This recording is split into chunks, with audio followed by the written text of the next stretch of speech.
तो hello and welcome everyone to YouTube channel Formula Machine. तो कैसे हैं आप लोग? आई होप सभी अच्छे होंगे। तो हम इस वीडियो में देखने वाले हैं eligibility to write end term exam, मतलब फाइनल एग्जाम जो हमारा एंड टर्म होता है क्विज 1 एंड 2 के बाद। और कुछ लोग ये भी पूछ रहे थे कि आपके एंड टर्म में आपको कितना मार्क्स चाहिए, मिनिमम कितने मार्क्स चाहिए कि आप अपने एंड टर्म को क्वालिफाई कर जाएं और उसको पास करके मतलब फाउंडेशन लेवल 2 या आपका डिप्लोमा लेवल 2 में चले जाओ। यहाँ पे हम फाउंडेशन की बात करने वाले हैं। तो मिनिमम आपको कितने मार्क्स चाहिए कि आप एंड टर्म अपना क्वालिफाई कर जाएं, उसमें आपकी बैक ना लगे, आपको फिर से मतलब अप्लाई ना करना हो। ओके, तो चलिए स्टार्ट करते हैं इस वीडियो को। तो यहाँ पे दिया हुआ है आपको eligibility to write final exam, मतलब eligibility to write end term exam. तो इसकी एलिजिबिलिटी मतलब सिंपल है।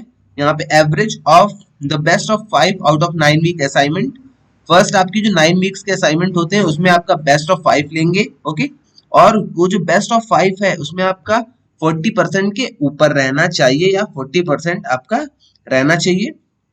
और एक और यहाँ पे क्राइटेरिया है कि आपको या तो क्विज 1 या तो क्विज 2 में से एक क्विज देना आपको नेसेसरी है। ओके, तो यहाँ पे आपका सिंपल क्राइटेरिया है कि आपके 9 वीक्स के फर्स्ट 9 वीक्स के असाइनमेंट में बेस्ट ऑफ 5 लेंगे। बेस्ट ऑफ 5 में से आपका 40% के ऊपर रहना चाहिए, 40% के बराबर रहना चाहिए।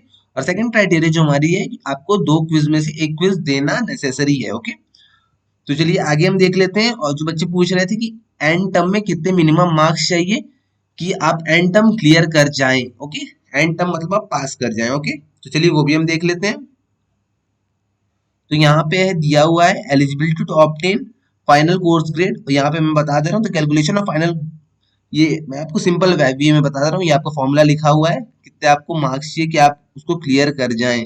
ठीक है, तो देख सकते हैं आप यहाँ पे GAA मतलब आपका graded assignment. Okay, best of all weekly graded assignment में से आपका बेस्ट ऑफ 10, मतलब फर्स्ट 10 तो नहीं बोल सकते बट आपके 10 वीक्स के बेस्ट असाइनमेंट को लिया जाएगा। ओके, क्विज 1 QZ2 जो आपका है, क्विज 2 है, F जो आपका है फाइनल स्कोर इन एग्जाम है। तो मैं इस फॉर्मूले को आपको समझाता हूँ, एक बार आप समझ लीजिए तो आप भी अपना स्कोर निकाल सकते हैं।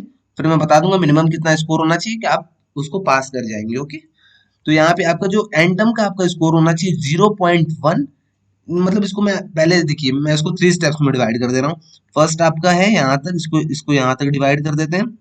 इसको आप अलग लिख लीजिए 0.1 graded assignment plus max. Okay, secondly हम इसको डिवाइड करते हैं यहाँ से यहाँ तक, एक मिनट, 0.6 से आपको यहाँ तक कॉमा तक डिवाइड कर दीजिए, सेकेंड ये आपका हो गया।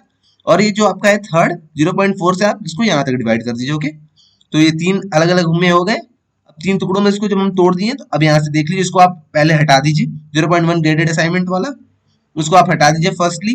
देन आपका 0.6 इंटू फाइनल स्कोर, एवरेज आप लेंगे जो आपका फाइनल स्कोर आएगा। जैसे आप अगर 4 कोर्स लिए होंगे तो आप अपने चारों के एवरेज कैलकुलेट करेंगे। एवरेज जो अपना आपका आ रहा है, मतलब यहाँ पे एफ है तो मैं एंड टर्म की बात कर रहा हूँ। ओके, तो एवरेज जो आपका आने वाला है 0.6 से उसको मल्टीप्लाई कर देंगे। ओके, तो 0.6 इंटू एफ एंड टर्म में आपको जो एवरेज आ रहा है वो, प्लस 0.2 इंटू मैक्स। यहाँ पे आपका क्विज 1 में अगर जाता है तो आप क्विज 1 ले लीजिए, अगर आपका क्विज 2 में एवरेज ज्यादा आ रहा है तो आप क्विज 2 ले लीजिए। तो आपको सिंपल बात ये है आपकी इस वाले स्टेप में कि आपको एवरेज निकालना होगा। फाइनल एग्जाम का एवरेज निकाल लीजिए आप सारे सब्जेक्ट का, और क्विज 1 और क्विज 2 का एवरेज निकाल लीजिए आप सारे सब्जेक्ट का। फाइनल एग्जाम का 0.6 से मल्टीप्लाई कर दीजिए, प्लस 0.2 से आप मल्टीप्लाई कर दीजिए। जिसका आपका क्विज 1 में अगर ज्यादा है तो 0.2 से उसका मल्टीप्लाई कर दीजिए, अगर आपका क्विज 2 में ज्यादा है तो क्विज 2 का 0.2 से मल्टीप्लाई कर दीजिए। तो आपका अगर मैं सपोज कर लेता हूँ 0.6 प्लस क्विज 2 में आपका ज्यादा है तो 0.2 इंटू क्विज 2 के मार्क्स, इस तरह आप मल्टीप्लाई कर लेंगे तो आपका ये स्कोर आ जाएगा। ओके, तो नेक्स्ट वाले पे हम देख लेते हैं। नेक्स्ट वाला हमारा ये है 0.4 into final marks. Final marks आपकी जो आएंगे average of all the 4 subject, मैं 4 सब्जेक्ट्स एज्यूम कर लिया हूँ कि आप 4 सब्जेक्ट्स लिए, average of all the 4 subjects आप मल्टीप्लाई करेंगे 0.4 से, जितने मार्क्स आपके आएंगे, प्लस 0.2 ऑफ क्विज 1। क्विज 1 के आप सारे सब्जेक्ट का एवरेज निकालेंगे, सारे सब्जेक्ट्स का आपके एवरेज का जितना भी आएगा आप उसको इसमें ऐड कर देंगे, 0.2 से मल्टीप्लाई कर देंगे और इसमें ऐड कर देंगे, प्लस 0.3 ऑफ क्विज 2, 0.3 का मल्टीप्लाई कर देंगे आप क्विज 2 में, क्विज 2 के एवरेज सारे जितने होंगे। ओके, तो मैं बता रहा हूँ अब यहाँ पे, और ये वाला आपको मैं अभी बता दे रहा हूँ। तो देखिए आपको फिर क्या करना है, यहाँ पे आपका टोटल कैसे निकालेंगे आप, अगर आपका फर्स्ट वाले में ज्यादा है, मतलब फर्स्ट केस ये हमारा अब हो गया, फर्स्ट केस में अगर आपके मार्क्स ज्यादा है तो 0.1, ये जैसे कि आपका ये फर्स्ट था 0.6 F plus 0.2 max quiz 1 quiz 2 का, और सेकंड आपका ये वाला था, अगर ये वाला आपका ज्यादा है तो ये वाला आप इससे कर दीजिए, अगर आपका ये वाला बाई चांस ज्यादा है तो ये वाला आप उठा के सीधा इससे इसमें मल्टीप्लाई करके ऐड कर लीजिए। ओके, तो आपका जिसमें ज्यादा हो, अगर आपका फर्स्ट केस इसमें ज्यादा है तो आप graded assignment 0.1 into graded assignment आप 10 वीक्स का, मतलब आपको बेस्ट ऑफ 10 जो होगा उसको आप 0.1 से मल्टीप्लाई कर दीजिएगा, और जो आपका इन दोनों में मैक्स है इसमें अगर ये ज्यादा है तो इसको इससे कर दीजिए ऐड, अगर ये ज्यादा है तो इसको इससे ऐड कर दीजिए। ओके, तो आपका यहाँ पे टोटल आ जाएगा।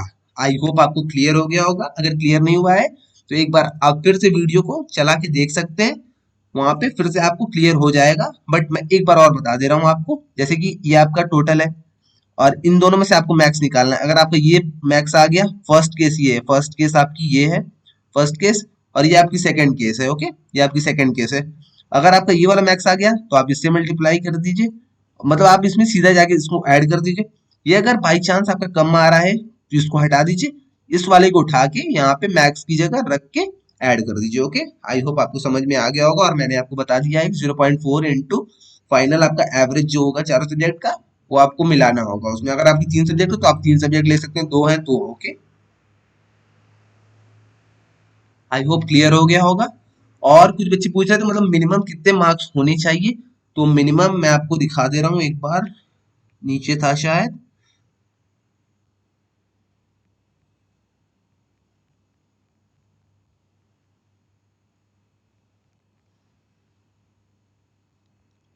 तो मैं ऐसे ही बता दे रहा हूँ कि मिनिमम आपके 40% के ऊपर होने चाहिए, तभी आप एलिजिबल होंगे, मतलब तभी आप एंड टर्म अपना क्लियर कर पाएंगे। ओके, अगर आपको एंड टर्म अपना क्लियर करना है तो आपके 40% के ऊपर होने चाहिए, तो इन सब का जो आप है इसको कैलकुलेट आप कर लेंगे, जैसे कि आपका फर्स्ट अगर हो गया ये, तो इन सब का जो आपका टोटल आ रहा है वो आपका 40 के ऊपर आना चाहिए, 40% के ऊपर आना चाहिए, तभी आप एंड टर्म को क्लियर किए होंगे, मतलब आपकी बैक नहीं लगेगी, ये मैं कहना चाह रहा हूँ। ओके,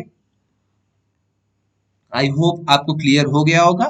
40% एंड टर्म का मिनिमम मार्क्स है, अगर उससे नीचे आपका है 40 के, देन यू आर, मतलब आपको फेल मान लिया जाएगा और आपका बैक लग जाएगा, आपको फिर से कोर्स को शुरू करना पड़ेगा। ओके, आई थिंक आपको समझ में आ गया होगा, अगर अभी भी समझ में नहीं है तो आप कमेंट सेक्शन में मुझे पूछ सकते हैं, मैं कमेंट में आपको बता दूंगा। ओके, तो आज के लिए बस इतना ही रहने देते हैं, मिलते हैं नेक्स्ट वीडियो में, टिल देन बाय बाय।